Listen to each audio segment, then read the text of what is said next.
as former UFC light heavyweight champion Quinton Rampage Jackson faces the Dean of Me, Keith Jardine. Earlier tonight, the former champion, fresh off another great training camp in Britain, arrived at Nationwide Arena. Quinton Rampage Jackson is as confident as he has ever been as he steps back into the octagon tonight. Also arriving a few hours ago at Nationwide Arena in Columbus, the Dean of Me, Keith Jardine, who has earned victories in his UFC career over Forrest Griffin and Chuck the Iceman Liddell. Tonight, he looks to add Quinton Rampage Jackson to his list of victims. That's our main event later tonight here in Columbus, and next month in Montreal, the middleweight title is on the line. The pound-for-pound king and UFC legend are back to face fighters gunning for victory. As the world's best fighter, Anderson the Spider Silva defends his middleweight title for a record 5th time against dangerous jiu-jitsu ace Talis Latus. A victory for Silva would be his 9th in a row, setting a new all-time UFC record. But Latus is on a 5-fight win streak of his own, and the fellow Brazilian will be Silva's toughest test on the ground yet. Also, 2 of the sport's best strikers finally clash when former light heavyweight champion Chuck the Iceman Liddell goes toe-to-toe against former Pride superstar Mauricio Shogun Rua. Both fighters are known for their legendary knockouts. And both fighters need a win to get back to the top. Tap Out presents UFC 97 Redemption. Live Saturday, April 18th from Bell Center in Montreal, Canada. Only on pay-per-view. Back here in Columbus, take a look inside the locker room of heavyweight contender Gabriel Gonzaga, a dangerous striker, a black belt in Brazilian Jiu-Jitsu. He is set to take on this man as we enter the locker room of unbeaten Shane Carwin. Carwin is very confident that tonight he will reign supreme and stay on track for his shot at the UFC heavyweight belt. That fight is later tonight. So the heavyweights later tonight. Right now, though, it's time for a light heavyweight battle. Beloved here in Ohio, Cincinnati's own inspirational hammer, Matt Hamill, returns to Columbus looking to rudely welcome Mark Munoz to the UFC. 2 of college wrestling's most decorated athletes, Mark Munoz and Matt Hamill, certainly know their way around the mat. But it's a good old-fashioned war in the trenches that gets these fighters fired up, and that's what fans can expect to see tonight. I'm really looking forward to fight Mark, and it's going to be a great opportunity, and it's going to be a great challenge. It's going to be our war. I'm young, I'm determined, I'm hungry, I'm ready to go. Got the heart of a champion. I'm going to put it to him, and that's just how it's going to go. A Division I national wrestling champion for Oklahoma State, Mark Munoz took a long time before he decided to compete in mixed martial arts. But the first time he stepped into an MMA fight, he was hooked. Now 5-0 with his last 2 wins coming via TKO in the WEC over Chuck Grigsby and Ricardo Barros, the Filipino wrecking machine makes his UFC debut tonight against Matt Hamill. I'm going to mix it up, work the angles on him. Ultimately, it's going to end up on the ground. I feel very, very confident in my ground game. I'm going to wear him down. I'm going to ground and pound him. The last time Loveland, Ohio native Matt Hamill fought in his home state, he destroyed Rex Holman in a single round at UFC 68. Since then, the Hammer has gotten even better, and the results prove it as he has scored TKO victories over Tim Boetsch and Reese Andy. Tonight, the hometown hero is back, and he promises that he will not let his fans down when he takes on Mark Munoz. I plan to go out there and attack him and try to get the finish the fight less than 30 rounds.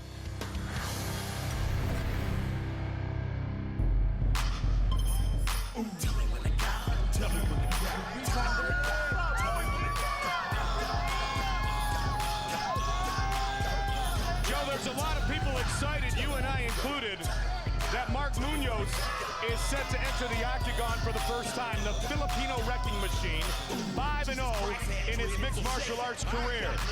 2-time NCAA, Division I All-American at Oklahoma State, a national champion at Oklahoma State, and a man who looked really good in his 2 fights in the WEC. Yeah, that's one of the good things about the WEC dissolving the higher weight classes, that we get to see some of this great talent come UFC, and Mark Munoz is one of them. I mean, he's an outstanding wrestler, perhaps even a more talented wrestler than Matt Hamill, and you know, that's something we haven't seen in the octagon before.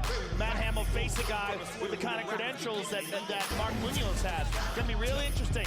He's a vicious ground and pounder. He's a very confident guy. He's got a great training camp, and this is a real big test for him in his UFC debut. You see that man behind him, King Mo Lawal, one of the top talent coming up in both the heavyweight and light heavyweight. I mean, he fights at 205 or heavier. He's been fighting in Japan. He's one of the training partners for Mark Munoz, and of course, Jason Lambert behind him as well.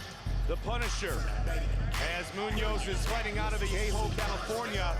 But he kind of got his start, at least his transition into mixed martial arts, because his good wrestling buddy, Uriah Faber, the former WEC featherweight champion, just kept poking and prodding him, and finally Munoz like, all right, I'll give it a shot. You know what? Good thing he did, because he's pretty awesome. Mark Munoz, also a standout in football, is ready to make his UFC debut.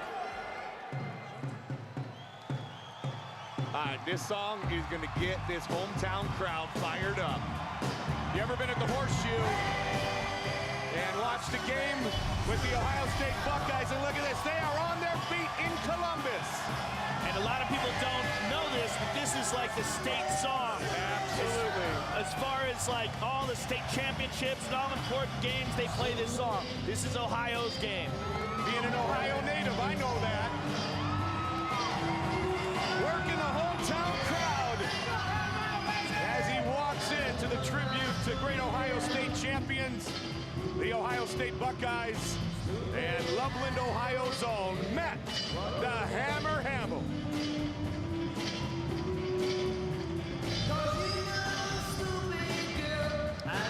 Seriously, all these Buckeyes are on their feet.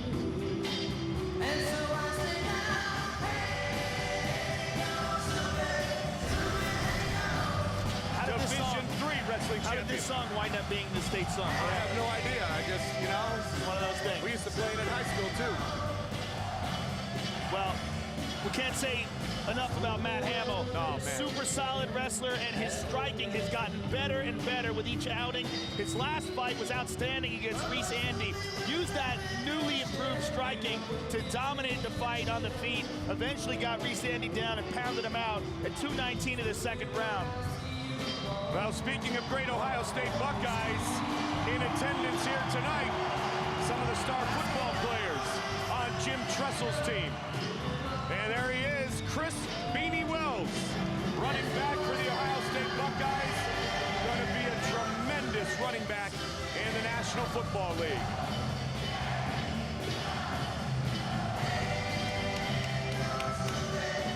Mark Munoz taking on all the Ohioans, including Matt the Hammer Hamill. Our tale of the tape for this light heavyweight fight is brought to you by the only motorcycles worthy of being in the octagon, Harley Davidson. 32-year-old Hamill against 31-year-old Munoz. Hamill will have a definitive reach advantage. With the official introductions, here is Bruce Buffer. Ladies and gentlemen, this bout is sponsored by Zenergy, powered by Zions, the great tasting sugar-free premium energy drink. And now, 3 rounds in the UFC light heavyweight division. Introducing first, fighting out of the blue corner, a mixed martial artist holding a professional record of 5 wins with no losses. He stands 6 feet tall, weighing in at 204 1/2 pounds. Fighting out of Vallejo, California, ladies and gentlemen, Mark the Filipino Wrecking Machine Munoz. And now introducing his opponent, fighting out of the red corner. This man is a freestyle fighter, holding a professional record of 7 wins with 2 losses. He stands 6 feet 1 inch tall, weighing in at 205 pounds. Fighting out of Utica, New York, by way of Loveland, Ohio, Matt the Hammer Hamill. And when the action begins, our referee in charge of the octagon is Dan Mergliotta. Dan Mergliotta, our referee. The hometown kid from the Queen City of Cincinnati. Let's go, fight. Hamill against Munoz. The first round of this fight brought to you by FullTiltPoker.net, where you can learn, chat, and play with the pros. Red trunks for Hamill. Stuffs the takedown attempt. Hamill has been successful in every one of his fights in taking down his opponent at least once. Well, one of the things about Hamill we were talking about before is his improved striking, and you really see it here, Mike. His striking is looking so much more solid than when we saw him on The Ultimate Fighter. Sets it up nicely, Joe. In fact, impressively, he's never been taken down. And look at him try to work Munoz over early. Munoz got a single, though. And we've never seen Matt Hamill on his back. And we don't again here. Look at this. But Munoz is still holding on to that hand. Excuse me, that leg. With Matt Hamill on top of him here. Munoz holding on to it. The leg is free now.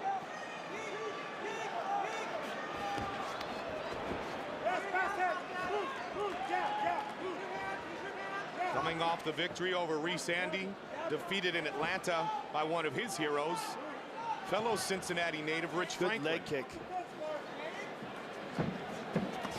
Over the top for Munoz.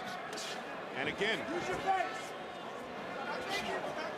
Hamill is covering up well, though.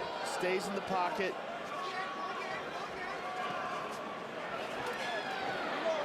Matt is a big, strong kid.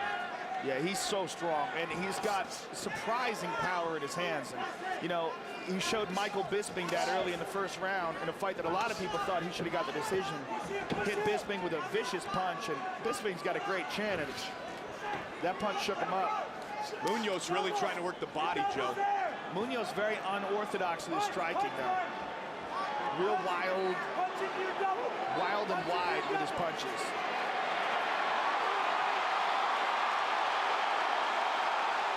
The crowd reacts.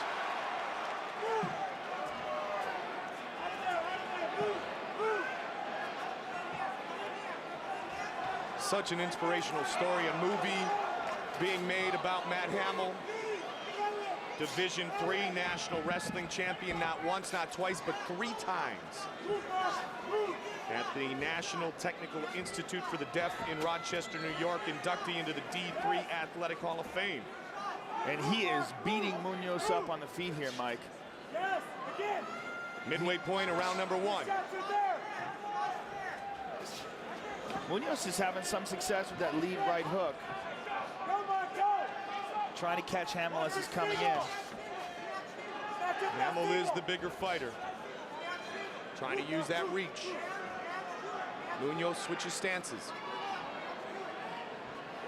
Hands up, hands up, hands up. Stay in southpaw and move. Good right hook. Stop shooting, Mark. Munoz again trying to get that clinch. But Hamill so far has been able to shake him off. Oh, again.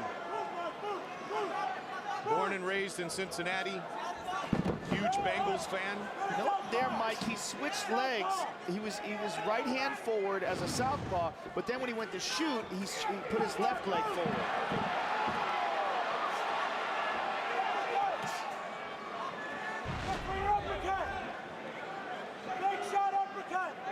Straight shot, uppercut.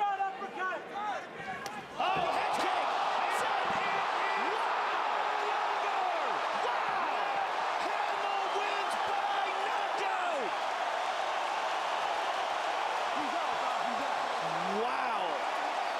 Who expected that?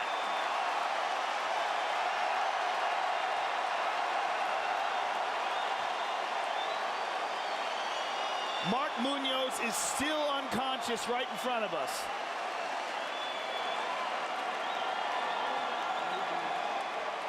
Our fight replay brought to you by Bud Light. The difference is drinkability. The doctors are attending to him. He is still out, and this is why. Beautifully placed head kick, and he is out before he goes down. Watch as he goes down. He drops his own head on his knee. He's out cold. These punches are just academic at this point. Bam! vicious knockout by Matt Hamill. And as we said earlier, his striking is improving with leaps and bounds every time we see him in the octagon.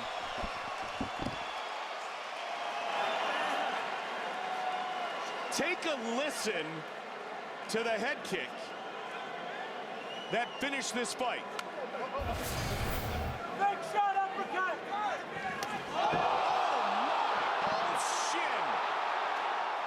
The shin. Boom. And Munoz knocked out. Bruce Buffer has the official decision.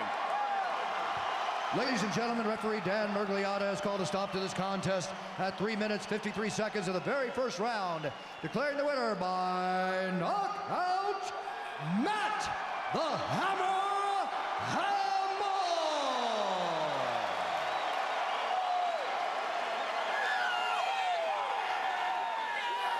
Putting on a show for the hometown All right, fans. I'm here with Matt the Hammer Hamill and his interpreter. First of all, Matt, congratulations. Excellent performance and a vicious win by knockout. That's got to be satisfying for you to be able to do that in front of your home state of Ohio. Oh, of course, this is my home thing. Now, you have seen my true dictator. But I'm telling you one thing. There are two reasons why I chose my home state. My grandfather's my hero. He asked me, never forget where you're from. Lovely to heart of my blood. I will not let any opponent get to warn me. I guarantee you, this is my home state. I'm not going to let anybody get to warn me. And another reason, hey Dad, wherever you are, thank you for coming. It takes some time to watch me fight live. I want to tell him happy birthday to my late Uncle Kevin Hamill. I want to tell my family, my friends, and thank you for coming and supporting. Matt, take a look at the big screen at this vicious knockout head kick here. Of course, Munoz goes back up. I knew he can't coming down. But you know the problem is, in the beginning, I need to attack more. But his hands wide open. And then I knew I'm gonna kick him. But like I said, I'm getting better and better every time I fight. Please give me more time. I'm climbing up the ladder. Hammering big! You definitely are getting better and better. We look forward to seeing you again. Matt Hamill, ladies and gentlemen. Well, the other Hammer, the one not in the UFC Hall of Fame, but the fellow Buckeye, as impressive as we have ever seen him tonight. What a knockout victory for Hamill. I'm joined now by the former UFC heavyweight champion, the present-day UFC interim heavyweight champion, you and Brock Lesnar. We're going to fight for the title, the undisputed heavyweight title in May. Unfortunately, an injury has occurred. You'll be unable to go. Bring our fans up to date on what's going on. Well, you know, my knee finally just went. I've always had a bad knee. You see, even in the fight with Nogueira, I taped both knees. It's an injury I've always just sucked up and dealt with, a lot of scar tissue, and you just deal with it. A couple weeks ago, it popped on me. I notified the UFC what happened. Immediately last Thursday, I was into surgery and they scoped my knee, took out 50 bone fragments, a lot of scar tissue. And I can go right back to rehabilitating my knee right now. And the doctor told me I have 4 to 6 weeks from this Monday that my leg would be at 80%. And then I could go ahead and start sparring and rolling at that point. Well, that puts me about 5 weeks out from the fight. Right. The way I look at it as, you know, all fights we're gonna have injuries going into. We're not always gonna be at 100%. But I would like to go ahead and push this off a couple weeks, fight July 11th. That way I can have a little bit more time for my leg to be closer to 100% so that I can perform at an ability that I want to. I don't want to go out there and have any excuses against Brock Lesnar, and I want to go out there and perform my very best when it comes to getting back my title. Well, it's a great move. I think it's a classy move, and I know Brock will be ready. I know you will be ready, and I know the fans at home want to see both of you guys as close as possible to 100%, so we'll look forward to that fight in the future. Thank you so much. All right, get well really soon. Frank Mir, the former UFC heavyweight champion. How about the present-day UFC light heavyweight champion, who now all of a sudden doesn't get as much time off? Sugar Rashad Evans, you will put your title on the line as the main event in place of the Frank Mir Brock Lesnar fight in May in Las Vegas. Yeah, I'm ready, man. You know, I had a lot of time off, and I've been to 3 camps since my fight with Forrest. You know, GSP, Nate Marquardt, and Keith Jardine. So I think it's about time for me to get back in there. You know you're going to get back in there. You know you're going to fight for the title. But until later tonight, you don't know who you're going to fight against. Because here's the situation. If your good friend Keith Jardine is victorious tonight against Rampage, Quinton Rampage Jackson, you're scheduled to fight Lyoto Machida. If Jardine loses tonight, then you face Quinton Rampage Jackson. Yeah, I mean, either one of those fights are good for me. I think Lyoto Machida is very talented. You know, I've been watching for a long time. He's definitely well deserving of a title shot. And Jackson's always tough as well. But to do that, he has to beat my guy. And I don't think that's going to happen tonight. Keith Jardine, obviously a training partner, helped you prepare for what you becoming the light heavyweight champion. That being said, as impressive as it would be for Keith to win tonight and Lyoto to fight you for the title, something about Sugar Rashad against Rampage, even though I know it would be at the expense of your friend, is a little bit exciting to fight fans. Isn't it a little bit exciting to you? It's definitely a little exciting. You know, Rampage is somebody who I admired for a long time growing up in the sport. You know, he was like one of my favorite fighters at one time. But, you know, I fought a legend before, and he's somebody I admire, but I'll take him out just the same. You're quickly becoming a legend yourself, and thanks for stepping in our main event of the evening, UFC 98 in May in Las Vegas. Sugar Rashad, thank you. Thank you. All right, so there's the update. Frank Mir unable to fight Brock Lesnar in May. Brock is here tonight, the UFC heavyweight champion, his beautiful bride, Reina, also known to many as Sable. Brock will be ready, Rashad is ready, Frank will be healthy soon, and we move ahead. It's a battle of brawlers with bad intentions. As Matt Sarah-trained Pete Zell faces Rich Franklin-tutored Matt Brown. With go-for-broke styles and the type of power to turn a fight around in a second's time, Matt Brown and Pete Zell are fighters who bring the heat every time they enter the octagon. But in this pivotal welterweight bout, there will only be one victor. I definitely expect this fight to be bloody. A lot of bruises, a lot of bumps after this fight. I expect to beat the crap out of each other, man. That's why this fight was made. I would love for this to be a bloody brawl, me and Matt Brown back and forth, and be coming out at the end on top. If you look at Matt Brown's 11-7 professional record, you might wonder what all the buzz is about when it comes to the Xenia, Ohio native. But look a little closer, and with UFC wins over Matt Arroyo and Ryan Thomas, it's clear that the immortal is simply a late bloomer. Tonight, the man who describes himself as a technical brawler seeks out octagon win number 3 against Pete Zell.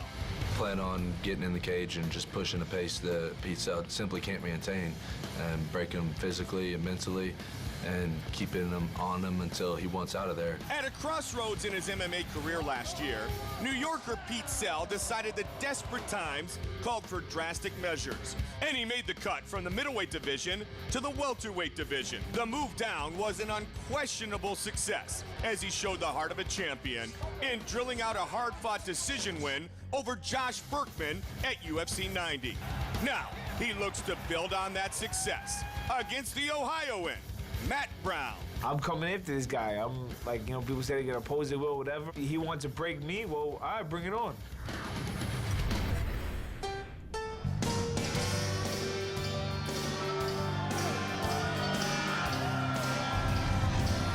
I mean, will the night of Buckeye's success continue?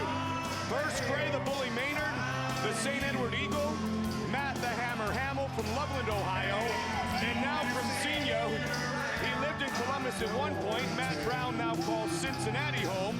Of course, trains with George Burchell, trains with Rich Franklin, has also spent some time in Las Vegas preparing for this matchup.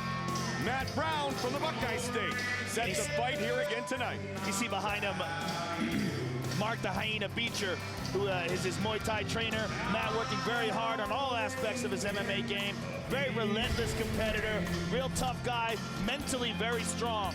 Breaks fighters, comes after them, and you know, when you add those talents and that mindset to a fighter of Pete Zell's caliber, you know you're just gonna have a hell of a brawl. Because I don't see any way this fight can be anything other than exciting. Has only gone the distance 2 times in his career, 11 wins overall for Matt Brown, the immortal Matt Brown.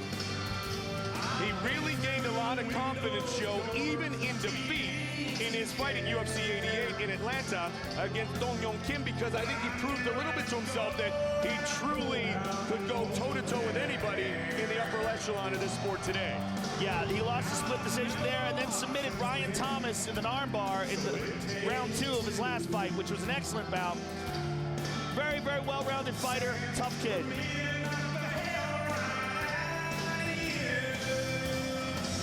From The Ultimate Fighter Season 7, Cincinnati, Ohio's Matt Brown set to fight here tonight.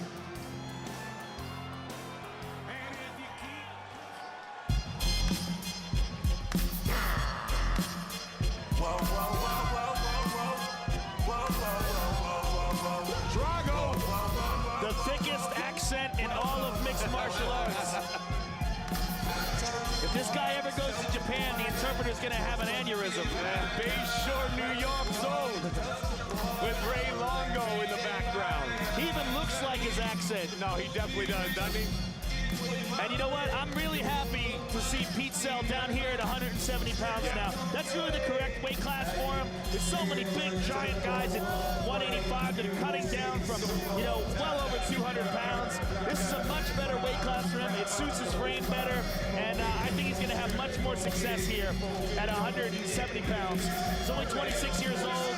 He's a jiu-jitsu black belt under Matt Serra, which is no joke. I mean, Matt Serra doesn't give those things out very easily. His welterweight debut was at UFC 90 in Chicago about 4 or 5 months ago, and he defeated Josh Bergman by unanimous decision. Now, as we've seen many times, Joe, you expect him to be even more comfortable as a welterweight as he fights at 170 again tonight. Well, I talked to Ray Longo about it this week, and Ray Longo said this is a very easy cut for him this time. He was very comfortable. He wasn't uncomfortable at all.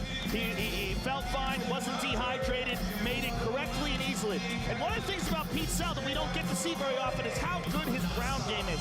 It's outstanding. He just chooses to bang with guys very often, but I think tonight we might get a chance to see some of those skills. Set for a welterweight fight between Brown and Sell. Our tale of the tape for this fight tonight in Columbus is brought to you by the only motorcycles worthy of being in the octagon, Harley-Davidson. 26-year-old New Yorker Pete Sell against 28-year-old Ohioan Matt Brown. Everything else is virtually identical. Once again with the official introductions, Bruce Buffer. Ladies and gentlemen, this fight is 3 rounds in the UFC welterweight division. Introducing first, fighting out of the blue corner, a mixed martial artist holding a professional record of 11 wins with 7 losses. He stands 6 feet tall, weighing in at 170.5 pounds. Fighting out of Cincinnati, Ohio, Matt the Immortal Brown. And now introducing his opponent, fighting out of the red corner, a mixed martial artist holding a professional record of 8 wins with 5 losses. He stands 5 feet 11 inches tall, weighing in at 170 pounds. Fighting out of Westbury, New York, Pete Drago Sell. And when the action begins, our referee in charge of the octagon is Yves Levine. Yves Levine, our referee. Pete Sell. Matt Brown.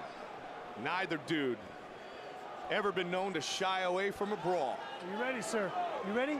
Fight! First round of this fight brought to you by FullTiltPoker.net, where you can learn, chat, and play with the pros. Not even a touch of the gloves. They go right after each other.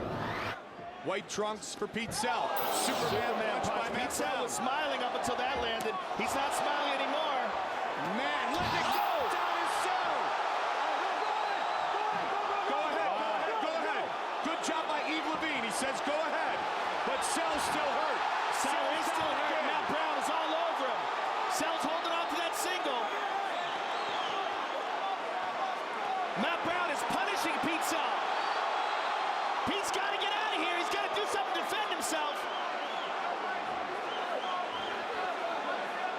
Wow, Matt Brown coming out with great intensity.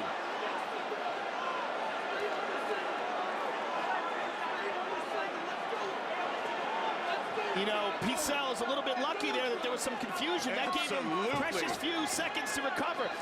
Now he's trying to drag Matt Brown to the ground, and if he does, like I said before, he's got excellent ground submissions. Again to the midsection. Nice elbow. Mouthpiece goes flying. Oh, Pete's in trouble. And again. Knee to the body, knee to the head. Again. Pete Sell is taking a pounding. Matt Brown wants this fight stopped.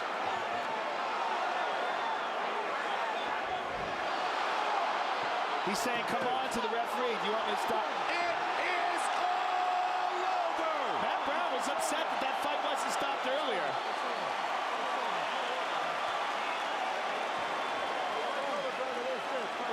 Wow. You know what? Take the stoppage, controversial or not, or too long. Take it out for a second, Joe, and just talk about the fact. Matt Brown, wow. Yeah, he is an animal. Fight replay brought to you by Bud Light. The difference is drinkability. Let's take a look at this. This is the beginning of the end right here. The head kick rocked him, and Pete Sell kept coming forward. Then that left hook, right hand combo drops him, and Pete's in big, big trouble here. Yves Lavigne touched him and separated him. I mean, I don't understand that. That's the stoppage of the fight. Yep. Once a referee gets in and stops it like that, I mean, that is supposed to be the end. And here, Matt Brown just very upset that Yves Lavigne isn't stopping it. I mean, it's nice that he gave Pete Sell a chance, but Pete Sell was badly, badly hurt. And you can't see it, but here, Matt Brown looked at Yves Lavigne and said, come on. He wanted him to stop the fight. He didn't want to administer any unnecessary punishment. Very classy Matt Brown. Tough kid, Pete Sell. Matt Brown earns the victory. Here's Bruce Buffer. Ladies and gentlemen, referee Yves Lavigne has called a stop to this contest at 1 minute, 32 seconds of the very first round, declaring the winner by TKO, Matt the Immortal Brown. Buckeyes are 3 for 3 tonight. Here's Joe. All right, I'm here with Matt the Immortal Brown, Ohio's own. First of all, outstanding performance. I mean, you caught him with the head kick and then a left-right combination. You thought the fight was stopped. You stepped off. There was some confusion. Tell us what was going on in your mind right there. I thought he stopped the fight, so I backed off. I'm not trying to cause him no more damage than what he deserves. You know, just trying to win. Now, towards the end of the fight, you were actually urging the referee to stop the fight. Oh, I could see he was out on his feet. I was pushing him, and he was falling. So, let's take a look at that right now. Here's the end right here. Yeah, I mean, I don't know, man. You train with the guys I train with, you do things like that, I guess. I don't know, man. I don't know what to say. I feel bad for Pete Sell, man. He's a warrior, man. He was never out the whole time, man. He's the toughest guy I've ever fought. I didn't even know they were stopping. I was like, what do you mean? You're stopping him? I'm still here to fight, you know what I mean? And then tough guy, man. And I told my boy Stitch, I'm like, yo, you say it was over, it was over. But no doubt, man. All right, well, it was a great fight. Congratulations, Matt. We look forward to seeing you again. He was smiling at me when I was punching him when the ref stopped. I said, you guys tough, man. Matt the Immortal Brown, ladies and gentlemen. Tremendous job by Matt Brown. Tremendous young man, Pete Sell, but overwhelmed tonight by the Immortal. Matt Brown, as impressive as he has been in his mixed martial arts career. There he is, Junie Browning from the Bluegrass State of Kentucky. Yeah, there are some people who love him, and many that don't. But he's got a big smile on his face here tonight. Junie Browning here in Columbus.